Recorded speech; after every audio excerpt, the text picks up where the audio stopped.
దేవుని రాజ్యం అంటే దేవుని సన్నిధి, దేవుని ముఖకాంతి, దేవుడు ఉండేటటువంటి స్థలము, దేవుడు ఉండేటువంటి స్పేస్, దేవుని యొక్క స్పేస్ ఏదైతే ఉందో అది మనుషులకు ఇవ్వబడినటువంటి భూమి ఆకాశం అనే స్పేస్. ఈ రెండు కూడా ఒకదానికొకటి కలిసే ఉన్నాయి, దగ్గరగా ఉన్నాయి. ఈ రెండు వేరు వేరు రియాలిటీస్. ఆ రియాలిటీ మన మధ్య ఉంది, మనకు తెలియదు, మనం దాన్ని చూడలేం, మన బాహ్య కన్నుతో చూడలేం.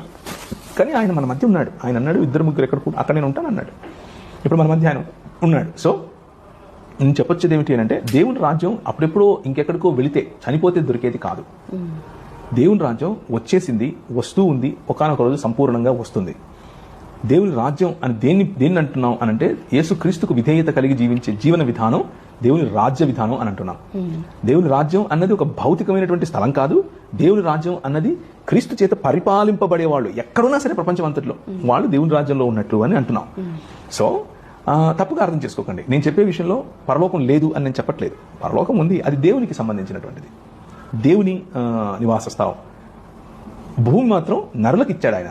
నరులకు 115వ కీర్తన 16వ వచనం, భూమిని నరులకు ఇచ్చాడు.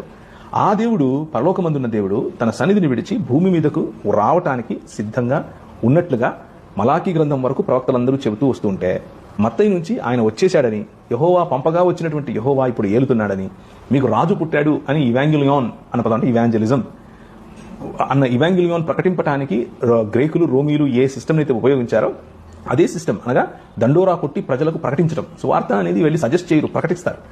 ప్రకటించడం కోసం దేవుడు లేదా యేసుక్రీస్తు ప్రభు ఏర్పరచుకున్నటువంటి ఆయన అపోస్తలులు వారి యొక్క విశ్వాసం గమనిస్తే ఇదే కనిపిస్తుంది. ఏం కనిపిస్తుంది? దేవుని రాజ్యం వచ్చేసింది, దేవుని రాజ్యం ఎక్స్టెండ్ అవుతుంది, వైల్డ్ ఫైర్ గా పెరుగుతుంది. దేవుని రాజ్యం ఒకానొక సమయంలో సంపూర్ణంగా మన మధ్యకు వస్తుంది. సో ఇందులో ఏ డౌట్ లేదు.